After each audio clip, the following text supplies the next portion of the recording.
Now, before I start the review, I think I should probably point out that this movie was amazingly animated, and the effects and everything about this movie was just so much better than anything I've seen from the MLP team so far. Now, I was a bit surprised in the beginning of this movie because I was expecting I was expecting to go straight to the actual music. But the fact that we actually got villains involved, I wasn't actually expecting villains at all in this movie. I didn't know what I was expecting, but I wasn't expecting actual villains. I don't actually know what would be except for villains, but yeah, it took me by surprise, and in a good way too. And yes, I'm also curious as to how in the world they can fit their hair inside of those hoods. I mean, look at the hairs. Also, I was assuming that this rainbow explosion we see here is actually when they defeated Sunset Shimmer, when the Twilight and the other girls, they defeated Sunset Shimmer from the first movie. I assume that's what happens, because that's the only event of a rainbow explosion I've seen here, unless I missed something. So I assume that's it. I really think this is an interesting villain plot. I mean, this is something I wouldn't expect. You know, sirens. I would never expect those kinds of creatures. I didn't even know what sirens were before I watched this movie. So it's very interesting, and it's also educational for me myself to learn about new creatures. So anything helps. Now, the intro for this movie was pretty beautiful too. I mean, it was just a bunch of effects playing around, and I had fun with watching that. So, also the music for this movie is, by the way, very, very enjoyable. So I'm just saying that straight off the bat. It's probably nothing negative about the music in this movie at all. So you're not going to hear much of that. Starting off here, I think it's very good to see the different groups of people that are actually socializing with each other. As a sort of continuation to how the main six tried to get them together in the first movie, when they sang the song about Twilight and the Crown. It's good to see continuation like that. See, as much as I appreciate Sunset that she wants to help, I mean, I get it, but what I found a bit funny is that grabbing Sweetie Belle's pencil like she did, I mean, like paintbrush, it was a bit, I don't know, violent. I can't really say violent, but I don't know, the way she grabbed it just seemed sort of, give me that, you know what I mean? So, I don't know, she could have at least, tapped her on the shoulder or something, but I guess, I mean, I enjoyed it still. Me, as many others, were very pleased that this movie was heavily focused on Sunset Shimmer's redemption. She seems much more of a genuine person now than she was in the previous one, probably because of the way she's acting around people, the way she's become nicer, sort of. And I don't know, her voice acting seems much more genuine, and she seems much more deeper as a character, which I will get into later during this review. I'm very glad to see that she actually got together with a group of friends after Twilight left. That's good, because she won't just be alone during her redemption. I don't think that would work then if she was just all alone. So I'm glad to see that she actually got together with them. Also here, I understand why the students are keeping their distance to Sunset Shimmer, after what happened in the first movie. It's completely understandable, so I don't really judge the students here. I think it's going to be one of the most exciting events we've had at CHS since the fall formal. I felt this sort of unnecessary for Celestia to bring up the fall formula like she did, seeing as it basically and literally went to hell. I'm sure she had a talk with Sunset Shimmer about how Sunset probably has changed her personality for the better, and she surely wouldn't just want to give her that much of a hard time for since now she's basically changed. But they also might not have talked about it. I mean, I don't know how long of a time it's been since Twilight left, or it could be a week, it could be a month, it could be a year. We wouldn't know. So, but if it's been a year, then I assume that Sunset has actually at least explained to Celestia how she's changed. So I wouldn't really support Celestia in actually bringing that up like she did, because it will automatically, everyone will think of what happened in the end. So it wasn't really an exciting event like Celestia was mentioning. So yeah, you could see my reasoning behind that. What I always find a bit weird in the Equestria Girls universe, since I ever saw the first movie, I've not really mentioned it that much, their jaws. They look a bit odd seen from the side, but of course that's nothing major of a detail, of course. Alright, here comes the big thing. Flash. I never liked Flash, like most people who watch the Equestria Girls movies. And my reasoning is, Flash is a very empty character. The only use he's ever really been in is from saving Twilight when she was about to be disqualified from the fall formal. because she was framed to wrecking the party location. So I'm going to be quoting something that my friend Luffy is cool said when because I totally agree with what he said. I'm 100% sure that Flash would be infinitely more popular if he was a buddy role and not a dorky crush role. Like, sort of guy pal, a friendly human that proved useful and cool. You know, saving her with the pics without asking her to dance at the end, just giving a bro fist or something. I really think that's a good point. So, but no, he's the sort of guy that the writers thought, oh my god, high school crushing. So yeah, I really have to agree with that.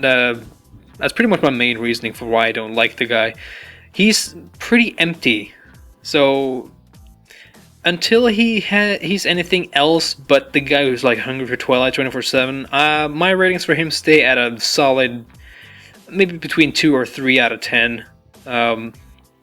Pretty much because I'm nice like that. I would have given him a lower character if I was a completely careless person, but I'm giving him a 3 out of 10. So yeah, as a character.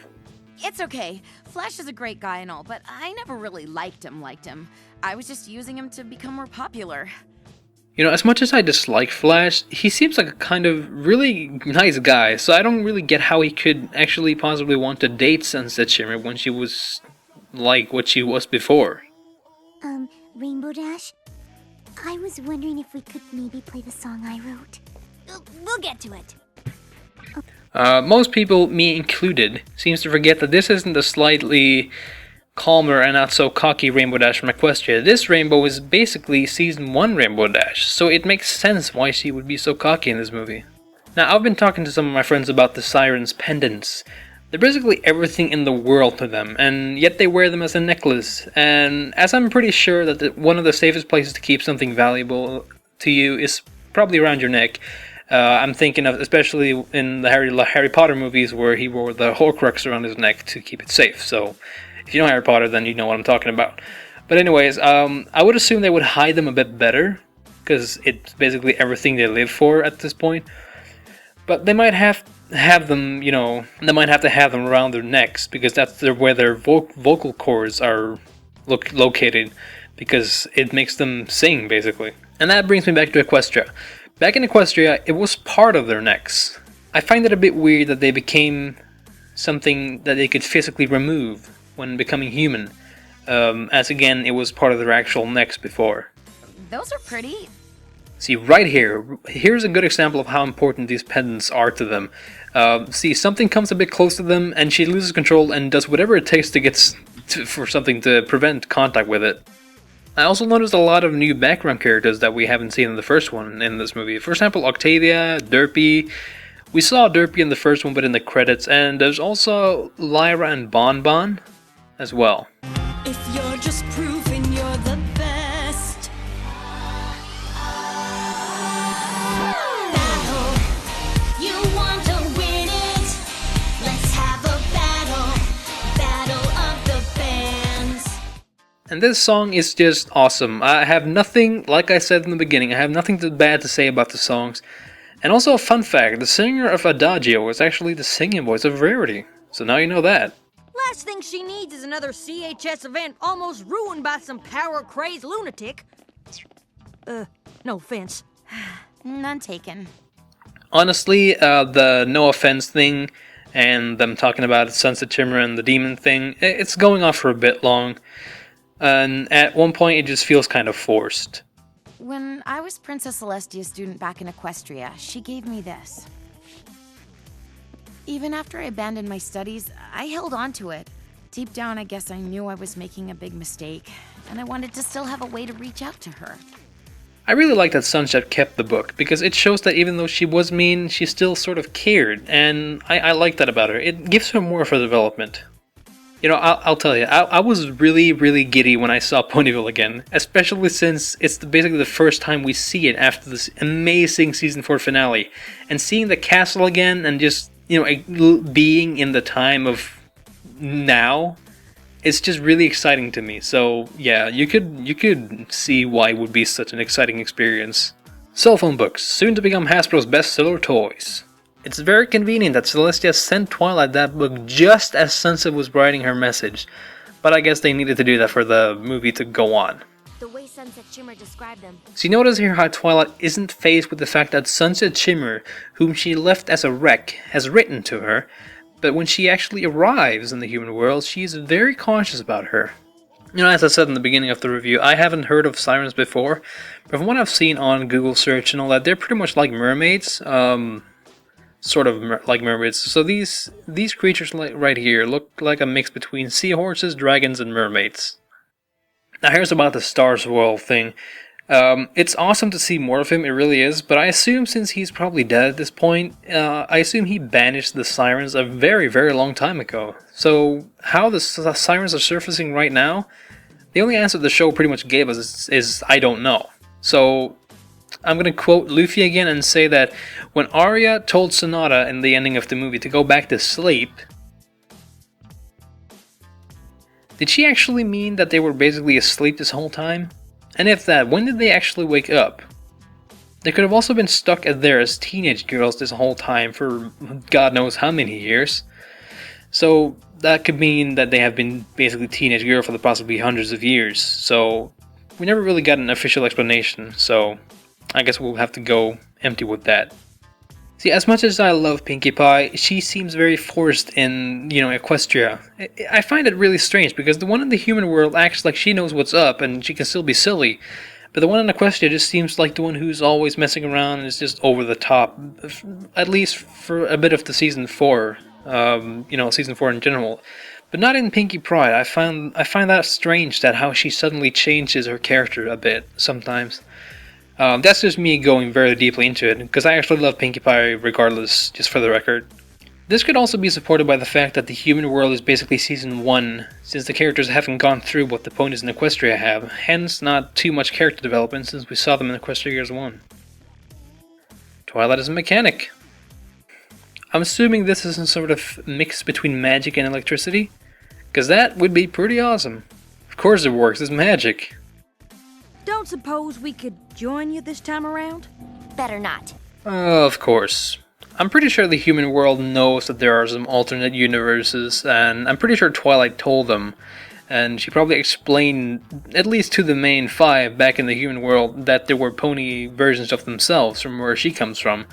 And even though the rest of the school didn't know, I'm pretty sure they wouldn't be able to face it, after what happened with the fall formal and all. Because after all, duplicates are better than demons. And I personally think that it would be cool to see the ponies adjusting to being humanized, but it could also be something that most people wouldn't like, so yeah. Flash Sentry was asking about me? Here's also a thing that I find very strange. Twilight has the hots for a human, and yet she's a pony. So, where's the logic there? Is that a music for my ears reference? Because it seems like the circumstances call for it. Also, who filmed that? I find it funny how some people think Flash actually has a character for wanting to win this more than anybody and all that thing. He's basically very passionate about it. But the thing is, he's enchanted, and he would never act this way if he didn't get enchanted in the first place, because it was actually supposed to be a showcase instead of a competition in the first place. But now it's a battle of the band, and he's enchanted, like I said. So it's nothing really he can control, so the negativity of him just pushes out, and he can't control that. So he would never act this way to Twilight, at least, because he's being more of a douche than he normally would with her. Because I'm sure if he was himself right there, he would have just went gaga for her as he saw her. Friendship is magic! Honestly, this is just hilarious. They didn't even have anything magical around them, and I'm pretty sure the only reason they got the power to defeat Sunset in the first movie was because Sunset was wearing the crown, and the crown was sort of being loyal to its master, which is Twilight, because it was her element of magic.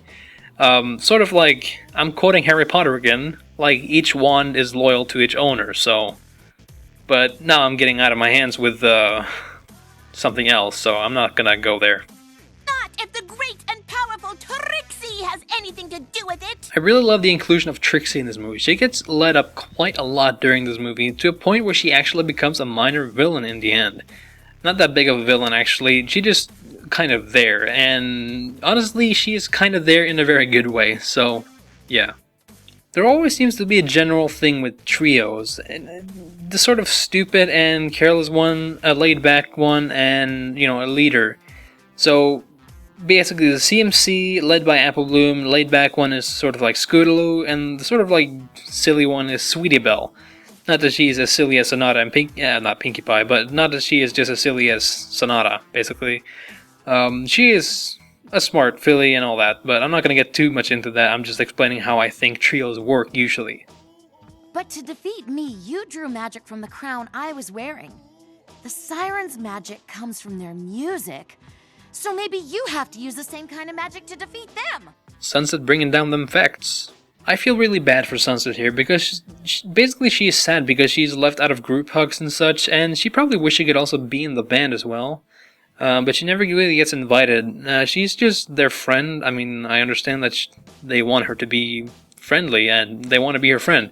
But I think they're not looking at her as a possible opportunity for being, yeah, I'm not going to say more than friends, but being a bigger friend than she is at the moment.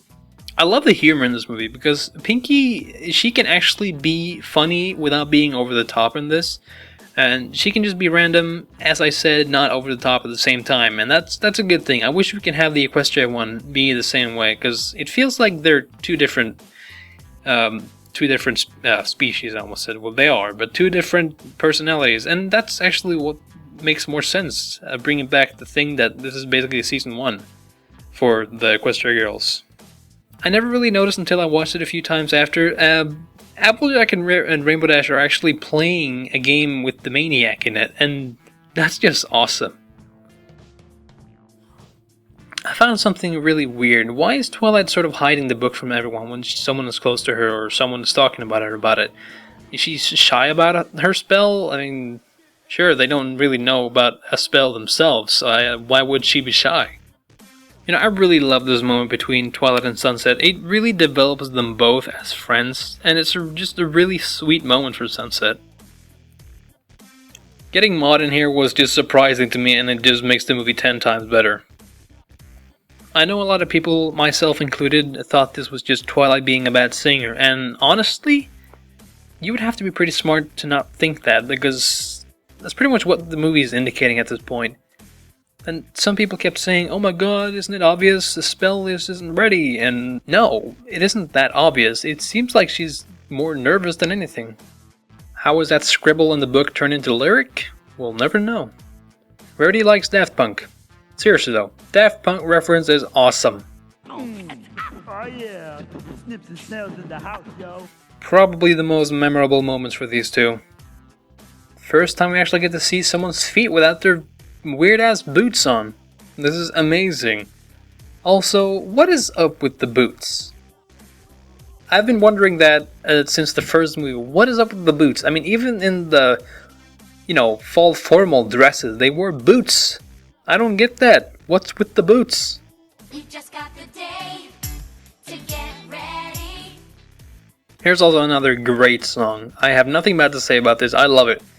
Also, how is nobody noticing the huge magnets on Rarity's arms? Is it just me, or is Pinkie Pie incredibly adorable in this shot? I love Sunset even more for the amount of effort she put into helping them not to turn against each other. She really tries, and that makes her a very good friend. Another example of how Fly is being a douche simply for the fact that he is enchanted. You know, this is a little thing that I actually find cool, that this is actually a conversation between all equestrian creatures. It's a little thing to keep in mind. Most people seem to actually forget that Sunset is originally a pony from Equestria, and I'm pretty sure the people who didn't even see the first movie doesn't even know that she's a pony, because there is nothing saying that in this one. So I just find it so very cool that this is just a conversation between equestrian creatures. Yeah, it might be weird. Oh, whoa, oh, whoa, you didn't know that you fell. Oh, whoa, now that you're under our spell. This is probably my favorite part of the movie. Seriously, the song is absolutely amazing, and the montage going on in the background during this is just awesome. It's just so fun to watch. A lot of people seem to actually think this is some sort of lesbian shipping going on. I talked with my friends a bit about this, and I ended up thinking they're just getting into the music. CMC rocks the party, and they should have won the entire thing. Trixie's singing was really shocking to me. Unless some of you didn't know, there's actually a full version of her song on YouTube. Go check it out because you better believe it's awesome. Rainbow Dash acting like Angus Young here made me like this scene 100% more, because I didn't really think of this the first time I saw the movie, but I noticed when I was told about it how she seemed that much like him. So yeah, I'm a heavy AC/DC fan, so don't blame me with that. You know, Octavia talking wasn't really much of a thing for me. I mean, yay, she's actually getting a line, and that's good that they bring in background characters like that. I didn't really react to it during my actual reaction. I did a reaction to this movie, by the way, because I was actually thinking about something else at the moment. But upon rewatching, it didn't really strike me as something I'd overreact about. I mean, sure, it's a great thing and all, but I wouldn't really overreact that much about it, honestly. I really feel bad for Sunset here, because she honestly really tried to help them, and she gets pushed around by Trixie after this, and that makes her snap, which is understandable. Trixie getting manipulated here to take over in the finals was alright to me, but the fact that she was actually literally taking over for them is just kind of weird to me. I'm pretty sure Celestia must have, raised an eyebrow about it, or should have at least cancelled it until the Rainboom showed up. But then again, she might have been enchanted by the Dazzlings again. And finally, Sunset steps up. She even admits to feel like it wasn't in her place to tell them how much they were arguing and being, mean to each other. Again, it really builds her character, and I love that. For the record, as I was probably going to say anyway, Sunset Shimmer is one of my favorite characters in the entire series now. Sunset explaining to Twilight how she should look at things. It's sort of like how the movie ended last time, only the opposite way. And it's really exciting to see the way she is teaching her now. She is being the grown-up and stepping up to things, and that's just perfect for her character development. And she's developed so much in this movie, and it's just incredible to see how she's ended up now. I really don't think Vinyl is ever going to speak unless they get No Whacking to do it. I don't really mind at all if they don't get No Whacking to do it, since Octavia didn't really have a British accent and didn't follow the fandom thing. I'm assuming they don't really absolutely have to focus on the fan voices, but, I really don't care if No Whacking does voice her or not, because, I don't know, I'm not a big fan of her, but I guess. Once again, I'm going to be quoting Luffy. This just goes to show how powerful the Sirens actually are. They could withstand the rainbow power, while T-Rex back in Equestria Season 4 finale was beaten immediately by it.